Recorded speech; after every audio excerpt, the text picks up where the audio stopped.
Good afternoon, everyone. Hello again. My name is Jonathan Coleman, and I am Executive Director of the Algoma Workforce Investment Corporation, or AWIC for short. Before we get started, I would like to begin by acknowledging that we are in Robertson Huron Treaty Territory, and the land on which we are gathering, at least virtually, is the traditional territory of the Anishinaabe, and specifically where I am, the Garden River and Batchewana First Nations, as well as Métis people. For those of you that are unfamiliar with AWIC, we are one of 26 workforce planning boards across the province, and we're funded by the Ministry of Labor, Training, and Skills Development. Our primary goal is to provide labor market information and research that's relevant to the communities in Algoma. And by doing this, we hope to identify workforce related issues, obviously future trends related to our area's workforce, and try to address any issues or gaps that we may have in our region's workforces, and also inform people about our local workforce, and you know, in order for them to help them make decisions based on, you know, future careers, or if it's employers on what their future workforce might look like, or communities making workforce related decisions. I am happy to be joined by two of our AWIC staff, Sylvia and Leandra, who are working in the background with us and ensuring everything runs smoothly. This is actually our fourth webinar that we're having related to the future of work, where we're looking at different perspectives on the future of work and what trends we're seeing, you know, kind of across the board. As I said, we have had a few other webinars last week. Hopefully some of you, but if not, they're actually recorded and they're available on our website at awic.ca.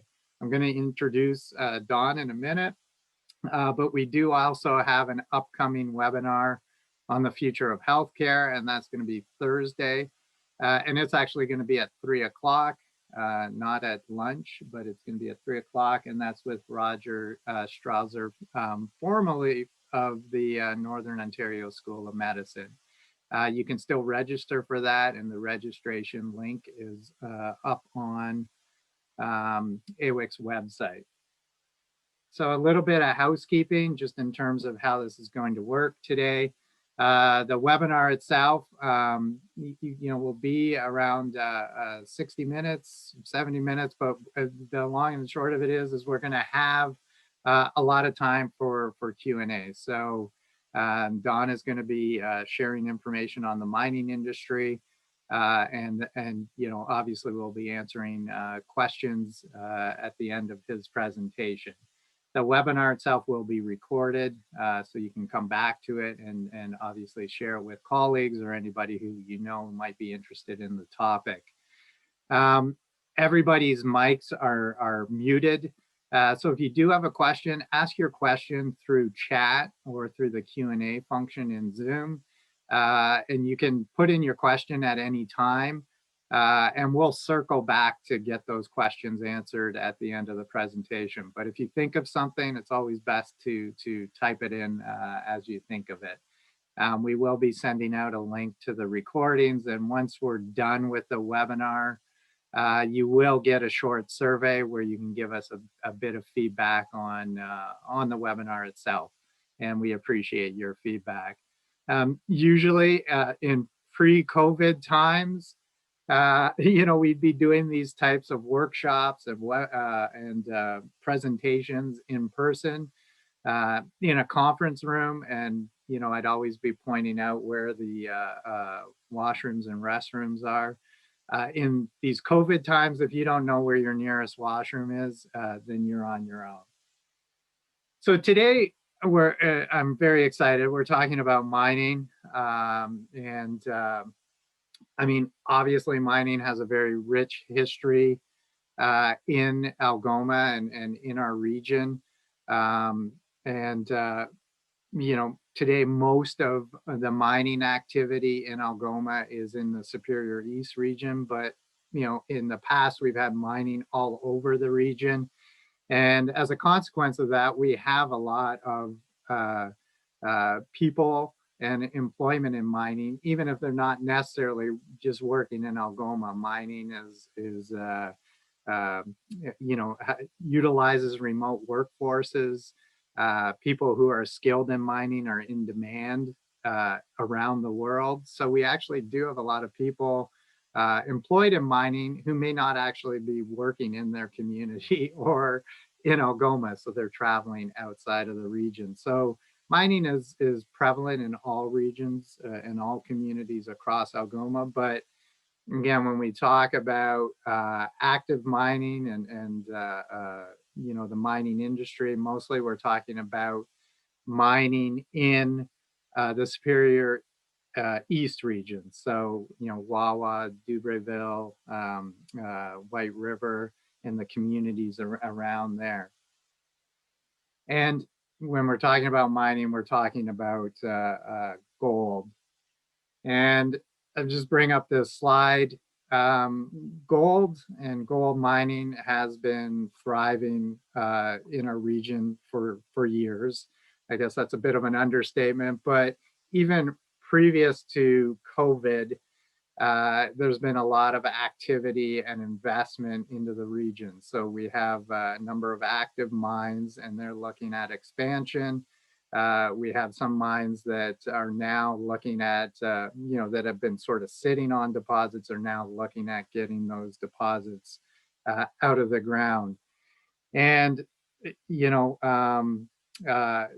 when you think about gold, gold is seen as a safe investment in uncertain economic times. So COVID's only made gold more valuable. So if you think of it as a product, obviously a lot of this activity is given that gold prices have gone up. And at the same time, technology advances have made it possible to, access that gold even at more efficiently, so at some lower costs. and even get into deposits that maybe weren't able to be accessed without this change in technology. So we're seeing a tremendous amount of growth and interest, obviously, in mining and in gold mining. And part of this is also the workforce related. So, mining obviously happens in areas that don't necessarily have large populations to draw on. So it's always a question of who's going to be working in the mine? Can we find enough people? And it's not just mining.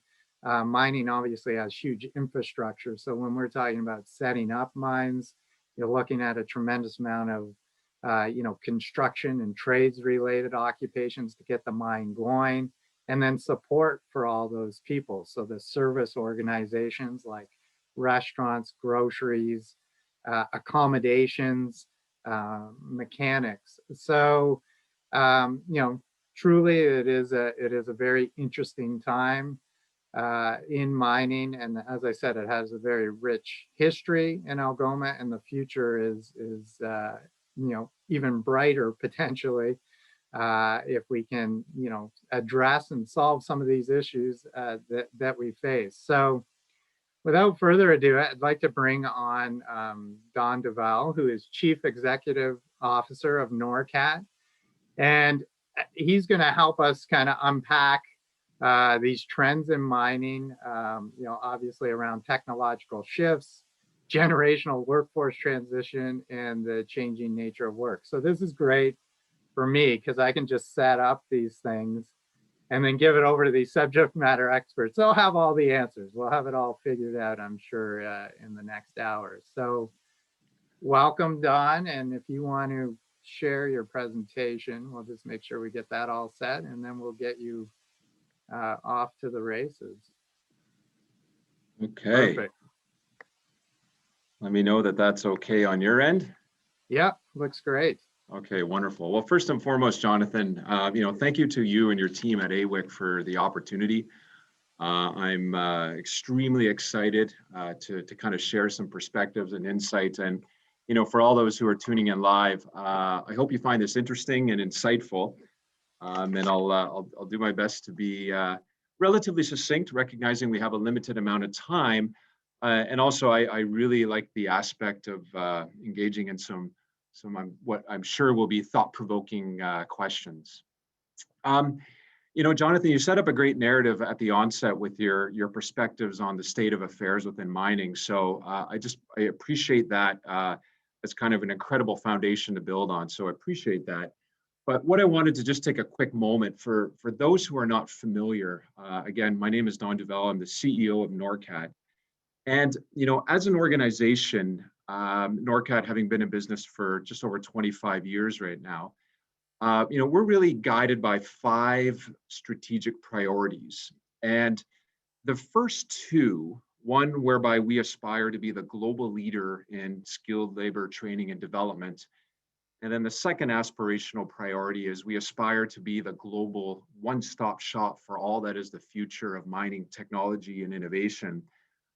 Those kind of taken together really form the basis of the perspectives that we're going to share today as it relates to the future of work and learning in the mining industry, especially as it relates to talent attraction, talent retention, the evolving definition of what it means to have a career directly in the mining industry, and or potentially the ancillary industries that supply and support the mining industry. The other 3 priorities are somewhat more inward facing and or ones related to other parts of our business unit. So just to form a bit of credibility as to the perspectives I'll be sharing, it's really rooted in this is what we do around talent and human capital preparation for not only the Ontario and Canadian mining industry, but we work around the world on almost every continent. We have 6 office locations that focus on those 2 first strategic priorities. So by way of context, I want to share some what I call kind of the current state of affairs in the global mining industry. And you can liken these somewhat to trends. And the first one I want to paint a picture of, and Jonathan, you somewhat alluded to it, But the global mining industry is undergoing what I define as a technology adoption transformation renaissance, unlike any other time in its history. So mining companies are facing increased pressure from shareholders to drive, faster net present value, to enhance productivity, to improve safety, all with the financial underpinning of being more productive and more safe. And essentially, doing so in a way that enables the company to be competitive. Tangential and perhaps concurrent to that is it is dramatically changing and redefining what does it mean to have a career in mining. And I'll spend a bit of time on that one today that I think is really important, not only from the aforementioned reasons that I shared, but for mining companies to win the battle for talent, they need to look at these technology deployments as a mechanism to do that. The other really interesting trend is within the Canadian context more specifically, and even within that Ontario as well, we all know that there is a kind of a declining level of engagement and interest for young people to consider a career in mining. And I'll share a few interesting stories around why is that? Where should there be calls of action to address that? And I'll even underpin it with somewhat of a, not to over embellish, but somewhat of a heartbreaking story that has a sense of irony in it. So I'm keen to kind of share that brief narrative with you on that topic as to this is a reality if you look at enrollment in institutions across Canada of individuals thinking about a career in mining, and we need to address that. And I'll provide a sense of materiality as to why. The next thing that I won't belabor, but I'll just do a quick highlight here, is that it is clear, especially rooted in the data and insight that we're gathering and working with mining companies, not only in Canada, but other developed economies where the mining industry is important, Australia, the United States, et cetera, that the future workforce is no longer motivated primarily by money. You can't just pay people more to do these jobs in not only the skilled labor industry and mining, but others as well in developed economies. So if that be true, what are the incentive mechanisms to not only attract and recruit and hire new workers, but what are the main drivers to ensure you can retain them? And I'll share a bit of a narrative on that. With the other elements that I've mentioned here, because the technology is changing, the mechanisms in which new workers, and even to that matter, existing workers who might have been in there for a period of about 10 years or less, their expectations of ongoing career development, training and development, but also the methods in which they are engaged to do training is evolving. And the companies that recognize that will in part contribute to their success to win the battle for talent. And then part of the impetus for today really is the battle for talent in both the Ontario and more broadly the Canadian mining industry. Many of those who are participating in today's webinar who are in the mining industry probably recognize that it's a challenge already, but what I can tell you is that it's only going to get significantly worse.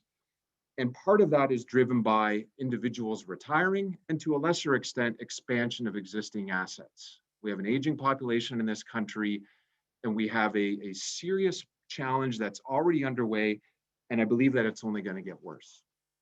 So as a segue, I want to start by focusing on this talent challenge is getting worse, and the companies that are struggling right now to find and develop and retain workers, again, will be a pretty significant challenge. So I start with, well, what's the materiality? And if you aren't familiar with the Mining Industry Resources Council of Canada, they do it's not quite annually, but they do a survey, and this one was done last year, where in the theme of talent and people and human resources, they embarked on, it's an exceptional survey. It's very well thought out, very organized. And they ask a series of questions in the survey and gather insight. And this is what I think is probably the most telling statistic in terms of materiality of the talent attraction and recruiting challenges, again, in the Canadian mining industry. And what the data shows is one of materiality, whereby 91% of mining companies in Canada stated one of, if not their biggest challenge, will be finding, attracting, and hiring qualified, skilled workers. Now, to put that into context, the Mining Industry Human Resources Council of Canada forecasts somewhere between 100 to 130,000 new workers will be needed over the next 10 years to fulfill jobs in the Canadian mining industry. A good estimate is probably a third, or somewhere around 30,000 to maybe 35,000 of those new workers will be needed in the province of Ontario. That is driven in part by the retiring workforce. So the mining companies themselves recognize there's a strong need and a strong challenge around finding and attracting these people. But the materiality in terms of real numbers is something that, when coupled together, it becomes a pretty interesting problem. So with that, the question then becomes, well, what are these companies doing, recognizing this is a material challenge? What are some of the strategies that we're seeing? And what I wanted to do today is, I wanted to share a handful of interesting stories.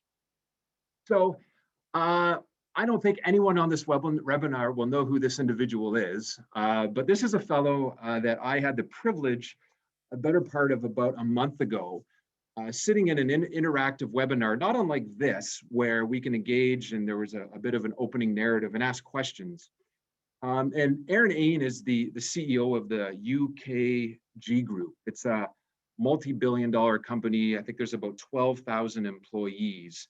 And he recently wrote a book called How to Build an Organization Where Everyone Loves to Work. And the intent of the webinar was he was sharing some insights and stories as to what he has done to create a culture within this large organization that's global, multinational, and quite unique. And I had the opportunity to engage on some themes that are relevant and related to the work that we do at NORCAT and working with, not only the mining industry, but other skilled labor industries around the world. And the theme actually that I was able to really spend some time on was around that of talent attraction and recruiting. And I wanted to share a really interesting story that he shared, and I'll convey it in a way that I think is maybe more relevant to what we're talking about today. Hopefully people might remember a TV show that was called Undercover Boss. I was a huge fan, and that show was actually filmed with sincerity, and it was pretty heartwarming to see the experiences of CEOs essentially going undercover within their organizations to kind of get a pulse on the culture and what's working and what's not, engagement with customers, et cetera. So in the spirit of that, Ain tells this story where he would coincidentally be sitting in his company's reception waiting room on days when he knew or was made aware that there would be a candidate coming in for a job interview. And, who would assume, right, that, a CEO of the company would be sitting in the waiting room. So they would have no idea who he was. And very deliberately, yet subtly, he would strike up a conversation with this individual who's clearly there for an interview and portray himself sitting in the waiting room as well, waiting for something. And the conversation would go something like this, hey, what brings you here today? Well, I'm here for an interview. And he goes, oh, what's the interview for? What department? And the individual would give an answer. And, he goes, kind of the chit chat, small talk. And this is where it got interesting.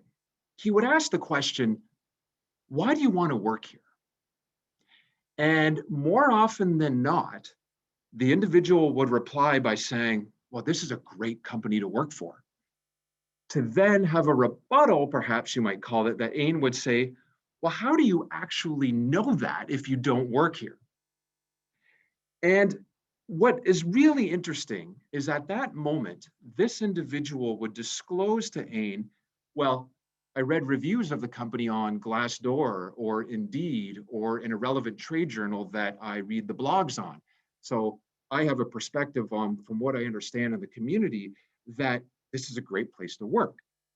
Now, I share this story to highlight an important theme, that if you have an organization where you have a strong and engaging culture and you have positive experiences from the employees, there's this I think, missed opportunity, especially in the mining industry, that those stories need to be told. And the platform of using, Glassdoor or Indeed is just one. But this, more often than not, individuals who came into this company had a bit of a perspective on this company is a great place to work, before they came in the front door. And these platforms are important. And sorry, I just shared a couple questions. These platforms are important. So if you look at, just as a quick snapshot that I did yesterday or the day before, I just went in to see, are there profiles in Northern Ontario of companies? And what I will say is, yes, some of these reviews online may not be authentic. Many might be offered up by former disgruntled employees who want to just portray an opinion that, hey, this place was not a good place for to work for, and therefore, here's my hard-headed opinion. But what I will say, if those in the mining industry aren't familiar with these sites, and or you don't think that you're being reviewed on these sites, you're probably wrong. They are important.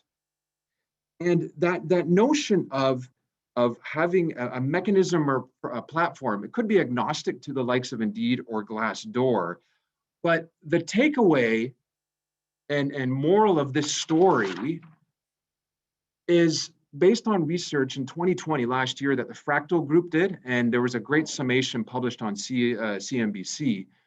But the data shows that close to a third of people have turned down a job offer, have opted not to even explore an opportunity within a company because they have read online perceptions, online communique that essentially portray this company as a difficult place to work, or one that might not be inspiring. So the sub takeaway from this is, if you are in recruiting, if you are in human resources, and your job is to find and engage and recruit talent to be inspired to come to your company, there needs to be an array of different channels, be it these online platforms or mechanisms, where if you have a positive story to tell, you're leveraging your stories of your employees to become ambassadors to promote. It is important. Many companies in the mining industry are not doing it, and therein lies the conundrum. If 91% of mining companies across Canada do believe that talent attraction and recruiting is their number one human capital challenge, there needs to be creative ways to spread the word as a competitive differentiator, and or to lift all boats in the industry, tell the stories and figure out the right channels where would-be talent go and promote this is a great place to work. Because if you don't control that narrative, someone else will, and it will be a bit of a challenge. So the whole notion of online I think is interesting and important. But I want to share kind of two other really interesting stories that I hope perhaps someone in the Q&A might have opinions or thoughts on. But it goes back to this notion of the 91%. And the majority of mining companies convey, not only now, but in the future, finding the right talent is going to be a problem. And there was a great interview with the Australian Prime Minister, Scott Morrison, who some of you may have heard this, but I'm somewhat paraphrasing, but mining is important to Australia, much like it is Canada. And it was interesting when interviewed and talking about the talent challenges in the Australian mining company, he said something to the effect of, it's time that we, get over the stereotypes, reinvent the narrative that is being thrown about, and I'll call it the misinformation about what a career in the mining industry is, and tell the stories of the transformation around technology and safety, and be very honest with young people today that the mining industry is very different. And I share that example because the challenges in Australia, the developed economy, there's a lot of similarities that this is exactly relevant in Canada, and it's something that we've heard. So we have a declining enrollment and interest, and yet there's a narrative out there that is still being portrayed as to, this is what it means to have a career. So there's demand but low enrollment. So what gives if I use that? So let me share two stories where I think this becomes a call to action.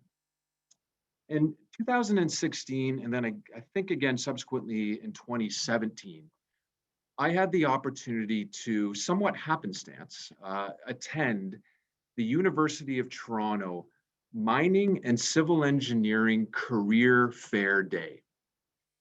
And as many of you could probably relate, a career fair day essentially is you have at least pre-pandemic, you have a auditorium-esque like facility.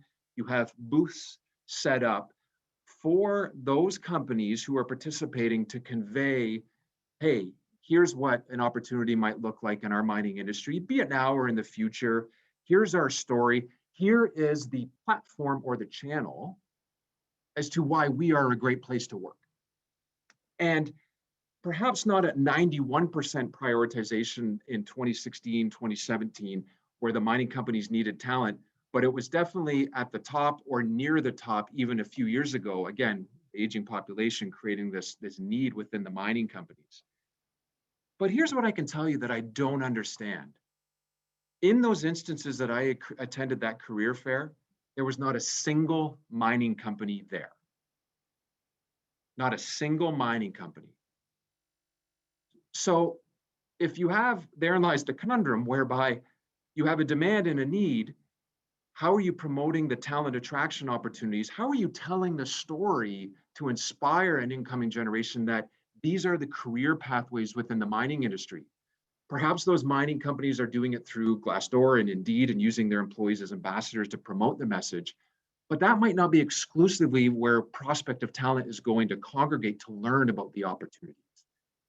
I believe, and I'm not going to say, this is a huge miss, but it is a huge miss. There's a sense of a responsibility that if talent attraction and recruiting is a problem, and a lot of it driven by retirees, therefore young people are going to fill these roles. And if it's declining enrollment, there needs to be an aggressive, assertive program for the mining companies to really get out there and tell and share those stories around these technologies that the companies are deploying, the productivity, the safety, the career journey.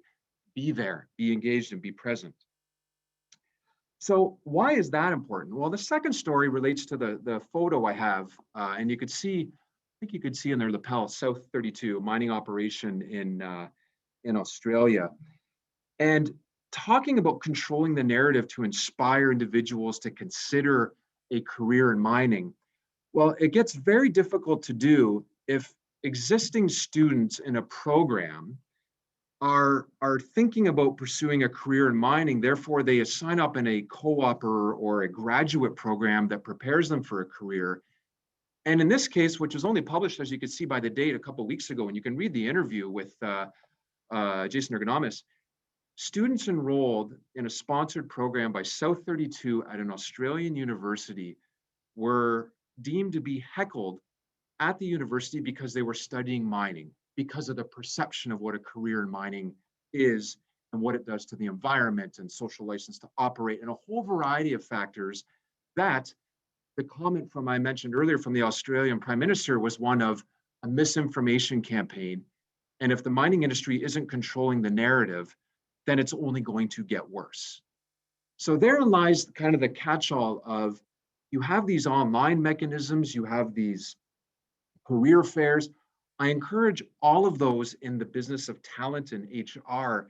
There are creative ways to spread the word. And I think there's a responsibility within all skilled labor industries, not just mining, that where there are perceptions that are untrue, a proactive campaign, because it matters. And the data shows that if we don't, I think we will really continue to struggle to find that talent.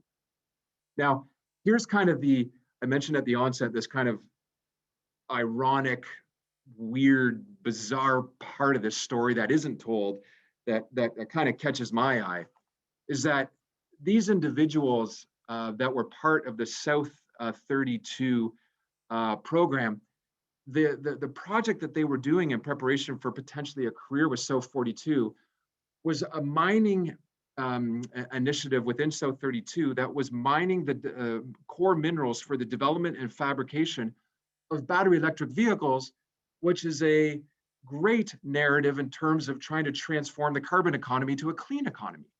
So not only are they doing mining, but they're actually mining in the fabrication supply chain associated with the creation of battery electric vehicles. So the irony is not lost on me that They're being heckled for trying to transform the carbon economy to the clean economy.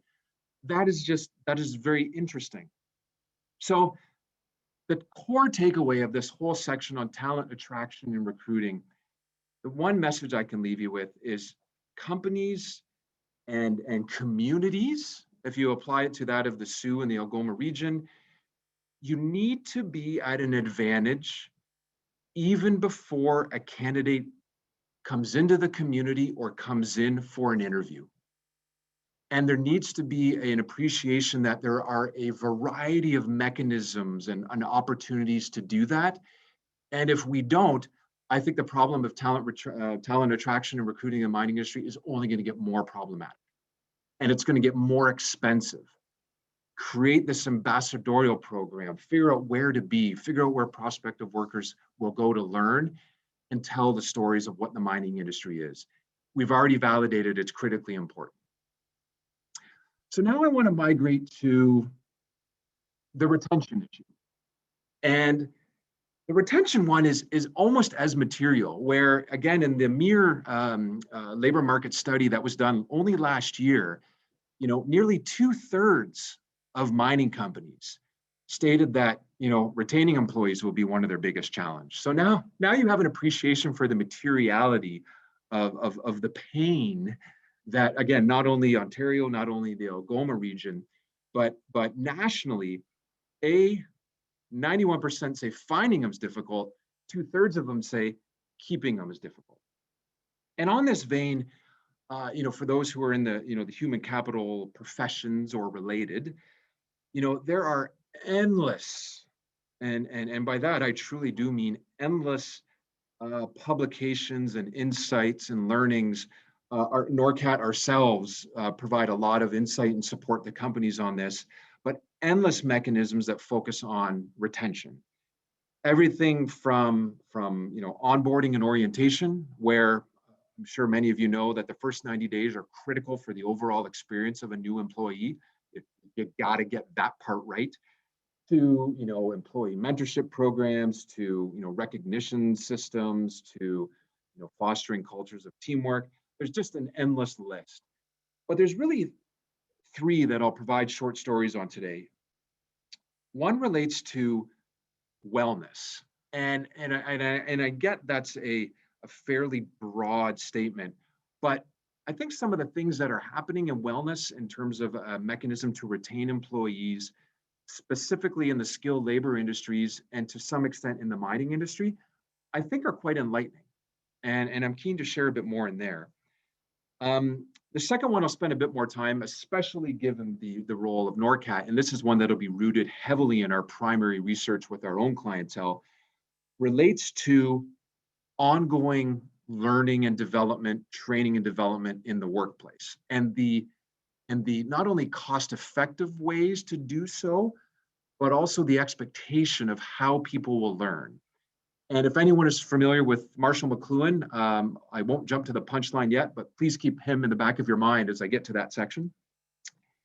And then the last one will be that on communication and feedback, which I think is one that I will say is going to form the basis of, I believe, the number one most important thing that mining companies need to get right to retain employees. Now, as a bit of a preamble to kind of tie back to one of my opening comments before I get into this retention strategy, I just want to remind everyone, or perhaps for the first time for those that aren't familiar with Simon Sinek, who, if you've seen this individual, he does some exceptional TED Talks. He's a thinker on the motivators of the younger generation as to the situation that they come from and how they view the future of work across all industries. And he does a great interview, kind of a happenstance. It never intended to be as globally recognized, as insightful as it is today.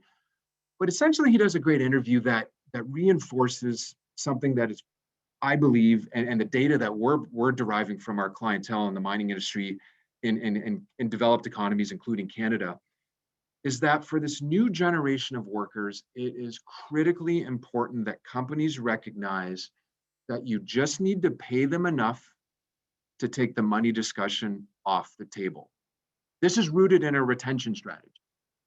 And what does that mean? Well, you pay them enough to take the money discussion off the table, therefore implies you can't just continuously pay them more to retain them. And the data shows that that is true. You cannot just incrementally say, I'm going to pay this person more and more and more as as a mechanism to retain them. It does not work. There is a threshold, I'm sure, of which, yes, there's a reality where an individual will be motivated to some extent by money, but the data is coming back with the new incoming generation of workers that it is not exclusively anymore, not even in the top 5 variables. It's not a driver of money. So from a retention strategy perspective, then the question then becomes, well, what is it that we need to think about as a company to retain great employees? So herein lies something that we promote actively in the marketplace. And I think it's really a salient point to emphasize. People join organizations because of the organizations. And you can refer back to my example with Aaron Ain, where, you want to be at an advantage even before that person comes in for an interview. And how they get that perspective, you need to be creative in how you get that narrative out. But the most important part of this phrase is they'll join it because of the company, but they leave not because of the company, but because of who they work for. And you can extrapolate that and perceive that in many different ways, but it's critically important. And if that be true, and the data that we have directly from mining companies believe it to be true, then how do you manage that? How do you assess the health of the relationship between an employee and, say, their manager or supervisor? If it is the most important determinant, can you address it? And what I will say is, is it difficult to assess the dynamic of this relationship? And no, it's not. Absolutely not. But again, for those in the human capital, human resources, training and development perspective, I think it's fair to say that perhaps not your organization, but many organizations do a great job through surveys and interaction to assess the employee's relationship with the company. I think there's a missing gap now, given the importance of this, or at least one that needs to be really reinvigorated and emphasized around assessing the relationship between a worker and their manager or supervisor. Questions such as, does your manager care about you? If you had to do it all over again, would you work for that individual? Would you recommend to a friend to work for this manager? These are powerful questions. And they're worded in such a way that's kind of creates an open door opportunity. Why is that important? Well, again, the number one reason that we believe individuals leave an organization, fully appreciating my previous slide around you got to pay them enough to take the money equation off the table, they will leave because of who they work for.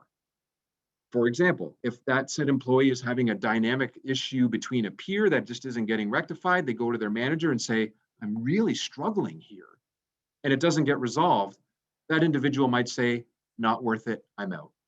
Because perhaps that manager is indirectly supporting a toxic environment because of the nature of the other individual, therefore good people might leave. So it's an interesting question when we come into mining companies, and again, please extend this to all skilled labor companies where we focus and in different jurisdictions around the world. We get asked what I deem an unfair question, but we have an answer to it where I, as a mining company, recognize that I have talent attraction issues and potentially on the horizon retention issues. I have a limited budget and I have a limited time. If there's one thing I can focus on, what do I need to do tomorrow? What is the most important thing? Then we always revert back to, you need to appreciating why people leave. You need to figure out how to build the best managers and supervisors when you're within your organization. They need to understand and fully embrace the concept of emotional intelligence and empathize and understand. And I'll tell you what's interesting, there's some data out of the Harvard Business Review that validates time and time again the single biggest attribute that deems the success of a leader is emotional intelligence and empathy. assuming they have the core technical competency to actually be in the position in the first place. The number one driver of what is deemed to be a successful leader is rooted in emotional intelligence and empathy. And this is published through countless industries and countless studies. So there needs to be, clarity that the development of strong supervisors is critically important in the retention strategy. So I'll leave that part there. But what you can take from that is if supervisors are not engaged and they can't build a meaningful relationship through emotional intelligence with their subordinates, they run the risk of those subordinates leaving. And in an era where 2/3 of mining companies are worried about it, it gives a moment to pause and reflect, going, what's the health of that dynamic within our organization?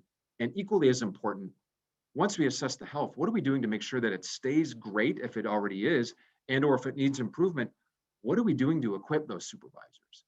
And that is the vast majority of training and development work that we've been doing, especially over the last 5 years, and more specifically in Canada because of all the data that I've been mentioning.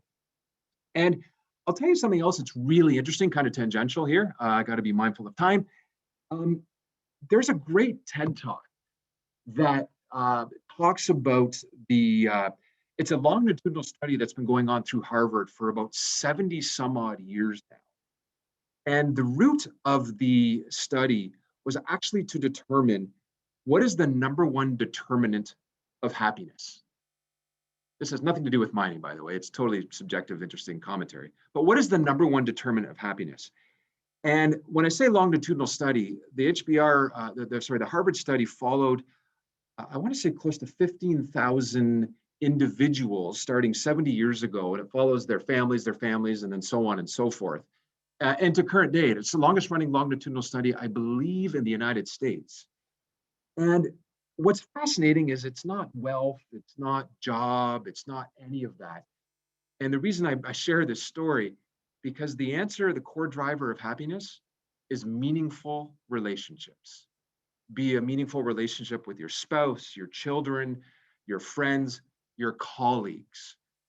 So if you think of happiness as a core driver of people staying in the job that they're in, and that is rooted in meaningful relationships, it further accentuates the importance of ensuring that supervisors are equipped with the emotional intelligence to listen, to learn, to make difficult decisions when needed, to define reality when needed, but recognizing that that dynamic is going to be one of the core drivers as to why you retain employees.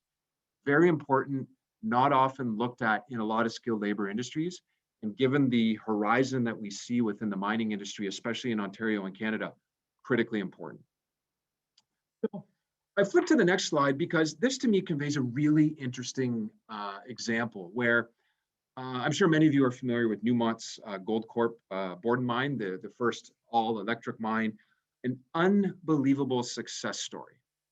Why do I share this in the kind of wellness component? And I kind of present that narrative because the business case to do this was one of, financial return, social license to operate. Like this was a good business decision for shareholders as well as the company overall to go all electric. But here's what's fascinating. I believe last year, Ernst & Young was engaged to do a survey of the employees about the experience of working in an all-electric mine. And here's what I love. Talk about wellness and motivator for your job. 90% of workers at Borden's all-electric mine said they would not want to go back to work in a traditional underground mine alongside diesel engines. You could probably pay them more and they still won't do it because they value the health elements, the benefits associated with it, and its noise, its vibration, its particulates coming out of exhaust from diesel engines. 90% are motivated now because the workplace environment has contributed to wellness and what motivates them to want to continue to work with this new emerging transformative technology. If they went back, even if it was economical, they would one would convey that they would lose the battle for talent and workers would leave. Can't just pay them an extra $5K a year. Not going to work. So that's that transformation of the motivator of what inspires these individuals to work.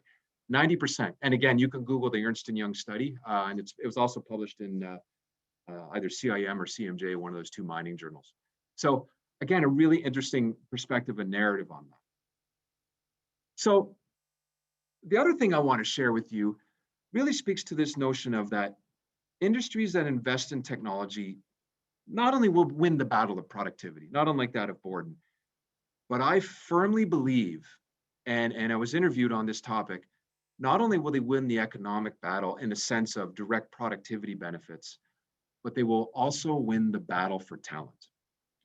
So, not unlike my opening slide where you saw the picture of the individuals operating a teleremote autonomous vehicle system, this is another example of an Ontario-based company called Hardline that manufactures and distributes kind of aftermarket installation to make existing fleets to operate both via teleremote and or autonomously. So if I revert back to you can pay a worker, you need to pay a worker enough to take the money discussion off the table. And that technology will also lead to improvements in safety and productivity, et cetera. Well, envision an environment now where you can maybe pay a worker less money, but cite that the new job for you will be working out of the comfort, potentially out of your own home, coffee shop environment, or in the context of this example that I'll share in a moment, in a bit of a command center in an urban center, so no longer fly in, fly out, whatever it might be. Would you sacrifice a bit of compensation to do that job working in an environment like this individual in the picture is? And if you're not familiar with Hardline's installation for the Musselwhite mine site, they did an installation of their teleremote autonomous systems in Thunder Bay to operate vehicles, my goodness, 500-600 miles away. And the inference out of that is this is a job that not only enables one operator to potentially move 2 or 3 different vehicles, not only enhances a productivity, but it kind of redefines what it means to have a career in the mining industry. Now you can sit in a somewhat urbanized environment, liken it even to a coffee shop, have a game controller that these individuals probably grew up with. You don't need to pay them as much money, and they're going to be happy. That type of environment, that type of thinking of technology adoption, not only for returns to shareholders and other financial benefits, but as a mechanism to win the battle for talent is a new lens. So a lot of discussions we've had with mining companies now talking about the deployment of, the mine of the future and what that will look like. Human resources, training and development, recruiting, all those elements are now part of it, so they can get a narrative to say, this is the story that we need to tell. And if you're not familiar with this, I would encourage you to read about what's working, what's not. But it's a fascinating perspective on this challenging environment to A, control a narrative to tell the story, B, putting in technology that improves the productivity, but C, in the context of this presentation today, this is how I think this is going to be a critical contributor to attract and retain employees to work for organizations. And it's not exclusively a money variable. Very important. So a couple of kind of maybe more provocative things that I want to share, and this is again rooted in primary research that we've been doing, is this notion of especially in light of the pandemic. And I'd be curious to see if anyone in the Q&A has stories to talk about creative working models, creative engagement models, and how they're using these working and engagement strategies to really retain employees and create an environment that's rooted in wellness that people are inspired to come to and work in every day. And we do this, and we have a lot, and I get opportunities to have conversations with lots of people. And the conclusion I have is a lot of these strategies are rooted in trust. You need to believe that everyone is working well, working hard, working in their best interest. Not a socialism model per se, but kind of taking elements that, to be effective, you really need to ensure that everyone is doing things for the right reasons and working hard as a collective. And, if you go back to the notion of, hey, talent attraction and recruiting and hiring coupled with retention are collectively top of mind, not only now, but over the next 10 years for Ontario and Canadian mining companies, we need to think about creative working models For example, the pandemic has, I think, exacerbated a challenge around remote working. What more can you do? Why is that important? It's important in some of the new workers looking for jobs. They want flexibility in the workplace. You know, what are you doing for working moms? As you'll see on my next slide, I think it's the holy grail. You know, companies thinking about engaging half of our workforce, what motivates them, what incentivizes working moms to have the option to come work?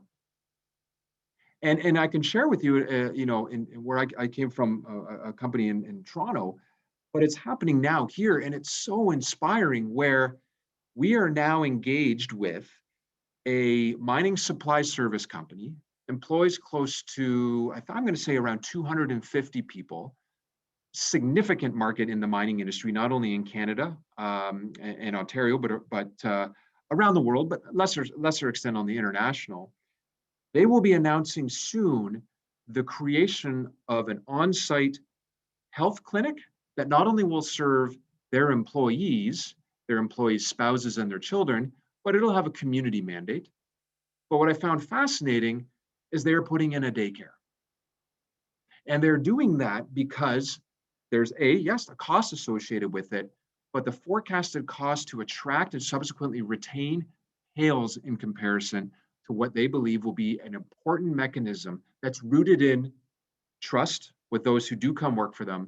And it's a creative model to engage and retain and attract a would-be workforce. This organization can't hire people fast enough. Retention is good, but needs to be improved. They ask the questions, what do we need? Money did not come back in the top. The things that I've mentioned are the things that they're looking to consider. So this business case mechanism to evaluate is important, but it's also important to look at the business case in the context of opportunity to spend in other areas that would offset the cost of doing it the traditional ways. And I think it's a really important kind of perspective to share and reflect upon. So I made mention of this, and I'm nearing the closing here, but you know, women make up 48% of the Canadian labor force. But while there's been significant strides with women in mining and a whole array of initiatives, again, not only Ontario but across Canada more broadly, they still account only for about 15% of the mining and quarrying labor force. I think there is a significant opportunity to really expand and put in creative models, figure out ways to get more women involved in the workplace. And I would encourage all those participating today to reflect, what are you doing? What more can you do? I think it's a really interesting opportunity. And I do want to pause here just to make sure that the mining industry, I think, has done an outstanding job in terms of engaging, training, and retaining First Nations workers and communities where the investment and the opportunity is extremely meaningful and extremely important. I think a lot of the impact benefit agreements, a lot of the negotiations, yes, I believe there to be more work to be done, but I think we've made a very great, very good, however you want to define it, strides in doing that. I think there's also a lens on immigration that I don't want to not mention briefly, where I can tell you right now, we are working with 2 Ontario mining companies who are actively recruiting, have identified individual resources out of South America. We'll be bringing them here. We will be doing the training, indoctrination, and the fundamentals of the mining cycle to the Ontario Code, and getting them involved in meaningful jobs in the mining communities in which they operate. One of which rather, is not far from the Sioux. So there's an immigration component. There's continued development and work with First Nations. There's a significant opportunity with youth in controlling the narrative and figuring out how to retain and incentivize them. And obviously on an engagement of more women in the workforce. And, in the context of AWIC or AWIC, it's not only a company problem. Looking at it from a community level, what more can be done to promote and engage and play a role in those target audiences? How do you get the messaging out? How do you control the narrative? How do you inspire and motivate? Again, you want there to be a competitive advantage for your company or your community even before that individual shows up for the interview, if you liken it to that example. So in my closing slide, closing two slides, I just want to share the notion of kind of the third retention strategy. I spoke to the wellness component. I spoke to the communication engagement with supervisor. The other one relates to ongoing learning and development. And if you recognize the transformation of technology adoption that mining companies are experiencing right now, the mining industry, as I said, over and over, and we see it daily at our underground mine with new technologies being developed, tested, and prepared for implementation. The industry is at a transformation right now, driven by a whole array of variables. So how do we ensure that our workers are ready, engaged, trained, and confident, given that the speed of technology development and deployment is changing ever so quickly? And the insight that we're gathering, especially among the incoming younger generation that's going to be replacing now and more than ever in the future, the baby boomers, you know, the mechanisms in which how they want to learn are important. Learning and growth and career development is important, be it on the soft side or on the technical side. And investing in technologies such as equipment simulation, as you see in this slide at our facility here, using, or maybe perhaps going away or abandoning the traditional narrated online PowerPoint, which does not engage and does not drive a meaningful learning outcome and does not drive a meaningful knowledge retention, no longer is just a, well, let's just deal with it attitude. No, there is increasing pressure and increasing desire by workers that I want to understand a career pathway. Cost of entry of a lot of these solutions is negligible, but it's one that is not negligible perhaps, but it's not as outrageous as many people think. And I would argue in many contexts, it is less expensive than some of the incumbent traditional ways.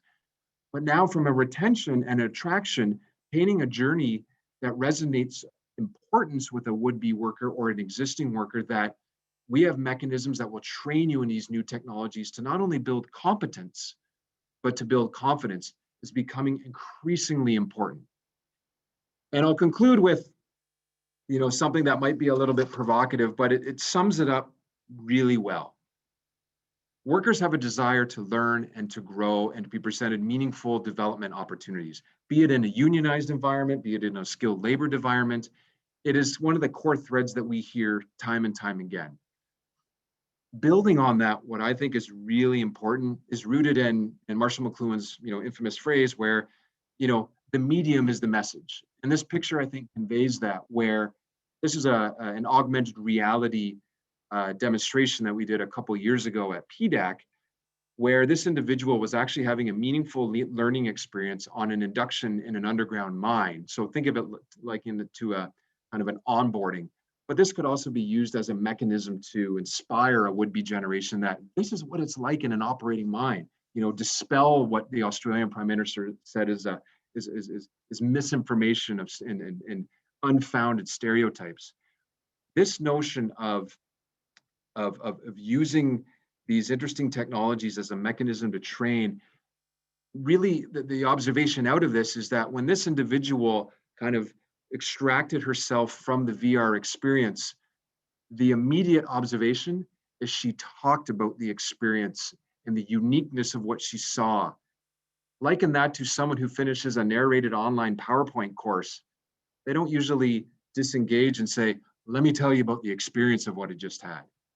So the medium becomes increasingly important in addition to the content and the messaging, but the mechanism in which you engage is becoming increasingly important. And again, when tied together with the other elements that I've mentioned, if you liken it to a company or a community winning the battle for talent, winning the battle to retain the talent, these are some core contributors in that. So I hope you found it interesting. If anything that I can, share or, provide links to other, some of the research that we do or some of the research that we've done with other partners, I'm more than happy to share. But I'll turn it back over to Jonathan and your team, and happy to answer any questions. All right, Don, thank you very much. I mean, that was an incredible presentation. I know we're talking about mining, but I feel like I just came out of like a human resource or human capital master class. So I really appreciate that.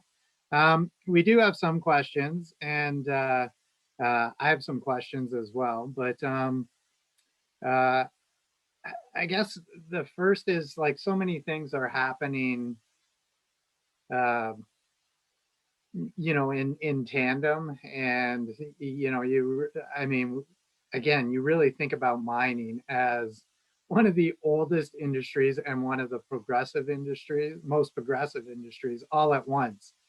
And as we're going through these transitions, we're kind of a little bit stuck in one world. No, we're moving to another world, and I think for our employers, and specifically like in mining, we're kind of between these two worlds. So, can you give us a sense of even like, timelines? I know, this technology is all here now, but, it's kind of the adaption of things, where we might have mining that's going on in Algoma, but it's, the people working in that might be in an urban environment, those kind of things that you talked about. Like what kind of timelines are we talking about? Yeah, well, let me give you a sense of near-term materiality. If you look at kind of in the Sioux Algoma, in the Sudbury region, to some extent close to the Timmins area, our kind of back of the napkin assessment in terms of sense of urgency is that there's going to be somewhere between 1,000 to maybe 1,800 new workers needed over the next 24 to 36 months. It's material. So in terms of timelines, there's a and that that's rooted in Glencore expansion, Vale expansion. You talk about the Duberville Belt and some of the mine sites up there that are heavily in exploration construction. You look at IM Gold's Gogama project. When you start aggregating these numbers in terms of construction and steady state employment, it's here. It's well underway.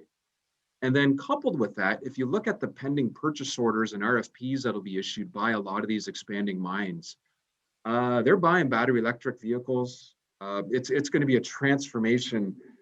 That is convergence of, my goodness, expansion, retirees, new technology.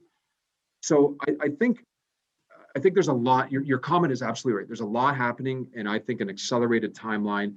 I think the mining companies know it.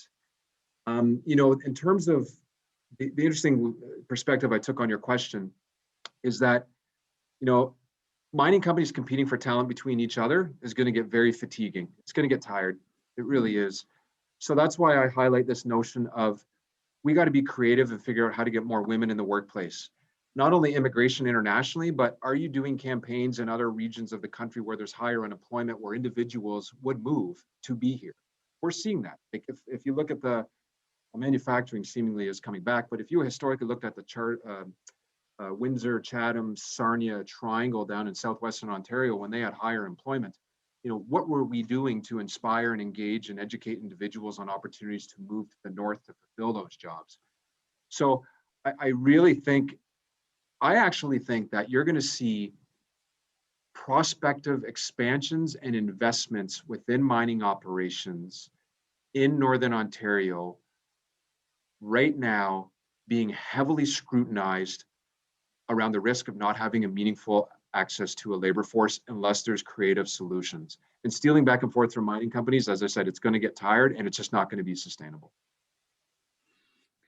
Yes, yeah, for sure. I mean, sorry, even in the work we do, I mean, it is extremely clear that yeah, we're short people, and the communities know it, the community leaders know it, obviously the employers know it, and yeah, for now it's a matter of, yes, how do we attract more people immediately, like, I mean, for right now, for like tomorrow, next week, the week after that, before even getting into the future workforce. So I mean, you had a lot of great commentary on students and kind of misperceptions of the industry potentially, and even moving to Northern Ontario, or to in our case like the Superior East region. So Like a few of the other questions were kind of around that.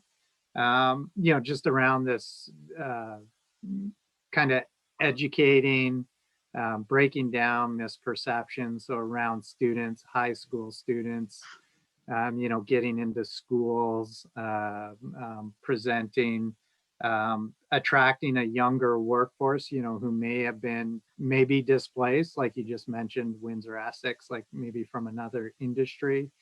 or education, they may have gone through for something and are having Right. trouble But finding things.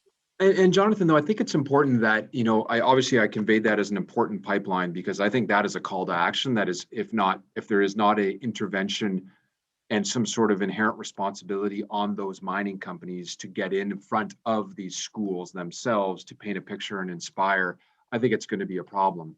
But that said, even with, take age out of the equation, and I use the analogy because it's not uncommon. What are companies doing to engage working moms? And I would argue, if you're not thinking about it, that you're missing out on a huge opportunity. And again, uh, I would walk by two companies every day to work when I lived downtown in Toronto, and I would see outdoor daycares for employees of that organization. That's a common thing. It's been happening for a long time. And one might argue it's expensive, but it's a supplier's market right now. Talent can go wherever they want in the mining industry. There is no shortage of jobs now, and even more so in the future. And there is a company here that we are, connected to that will be putting in a facility that has a combined element of, I believe, even a gym, a clinic, and a daycare. And you might think, well, the cost to do so is problematic. But the reality is, the business case shows that no, it is not. It is not when compared to the status quo. So this creative thinking of what's being done in other industries and looking at immigration, and not only immigration internationally, but also in other jurisdictions. And what is the narrative? Where are you conveying the need? I don't think the mining industry has done all that it can. I really don't. And when you think of 91% of mining companies say finding people is going to be extremely challenging over the next 10 years, and 2/3 of those same companies say retaining is going to be hard, I really, technology is not going to solve everything, right? Robotics isn't going to solve everything. So we need to figure out creative ways. And again, I could go into, there's a bunch of interesting things that we've seen, but, those are just some of the ones I highlighted today that I think are top of mind. Yeah, I guess that kind of leads to this next question. I mean, obviously uh, that's a success story of changing your workplace a little bit to attract people into it. But is there a community or an area that you've come across anywhere in the globe, where the community, the companies, like different employers, are really doing a great job of working together, and it's a recruitment like success story, Yeah, and what that might look like?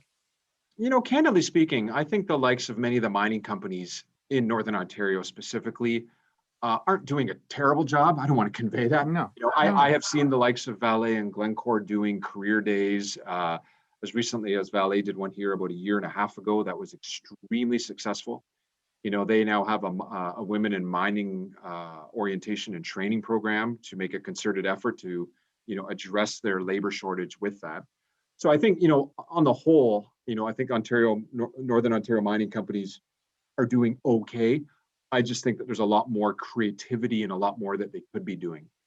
Some of the work that I've seen and been part of in Latin America and to some extent in Africa, but especially in Latin America, there is a lot of I'll say community-centric approach whereby a mining operation moves into a region. There is an immediate engagement and expectation on the community leaders to help in the recruitment, retention, branding, however you want to define it, living, moving to that community. And it's kind of embedded in their culture where, mining industry and many of these developing economies is still, a bit of a different animal to get their head around. So, I think a lot of the Latin American communities by default have, civic leadership heavily involved and their academic institutions heavily involved in creating a pipeline of talent to come there. And I could share examples from Colombia, Ecuador, Peru, Chile, Argentina, where they do some really interesting things that I think are rooted in cultural, historical elements that's just how they operate, and it's fairly effective. Now they have a long ways to go in terms of enhancing productivity, enhancing safety, and they recognize that, and they're getting there, and they're getting there very quickly. All right. Well, I'm just checking through the questions here. I think you've answered all of the questions in here. Great. And yeah, again, I mean, I can't thank you enough for this presentation. I mean, I myself, I've moved to Northern Ontario from Southern Ontario, so I really didn't have, a connection with mining until I moved to the Sioux about 15 years ago. And obviously, my work here, I do a lot of work with the sector, and I'm always amazed at mining has a very can-do attitude. Everybody that works in mining, I mean, they literally do take the impossible and make it happen. So I have no, I know that the industry will also figure out these challenges, even though these are, human resource challenges and technical challenges. And I just find that, the intelligence of people in mining, they're very humble, approachable, and this can-do attitude. So I mean, it's a great industry, and obviously the more we can get people into it and moving towards it, the better, and they're going to have great careers and lifestyles. Well, and I would agree. Again, we are, I would say, extremely fortunate at NORCAT to have a perch and a bit of a, I'll say, inside track with many of the mining companies. Again, not only in Ontario but across Canada. And for the individuals that we work with, it's inspiring. They recognize challenges. They're creative. They're humble. You're absolutely right. And there's some fascinating things on the horizon because they appreciate what it means to enhance Canada's brand as the global leader in all that is mining. And so I'm more inspired than ever. I think there's countless opportunities. We're fortunate to have ourselves inserted in a handful of them here and there, which is kind of fun to be part of. But it's an industry that's so critical to our country's economic prosperity and our Northern Ontario's prosperity. So you're absolutely right. The industry will figure it out. We ourselves are figuring it out. We're growing by leaps and bounds and living the talent attraction, retention, challenges. So we can speak from a primary research within ourselves. So, but yeah, we're extremely confident and excited about what the future looks like. Yeah, fantastic. Well, again, thank you very much for your time today. For everyone on the call, again, this was recorded, so please do share it as much as possible. We will be doing the same. Any work we can do together to help attract, this next generation, we'll do it. We have worked with MIR in the past, so we've done studies in Algoma with MIR, and you just tweaked me. It's like, okay, yeah, we got to get back, gearing up with that. And it is incredible. I mean, I often, during these times, obviously COVID's had a tremendous impact on industries. I'll get in a call that's with Superior East or around mining. And I mean, honestly, these are great problems to have. It's like, we're expanding so quickly. We need more people. The investment is incredible in our region. So yeah, these are good issues. Like, we're going to figure these out and, address them. So. Yeah. Okay. Well, wonderful. I appreciate the opportunity, Jonathan, and thanks to you and your team. Thank you. And thanks for all the great work you do at NORCAT as well. All right. Take care. Have a great day. Thank you, everyone.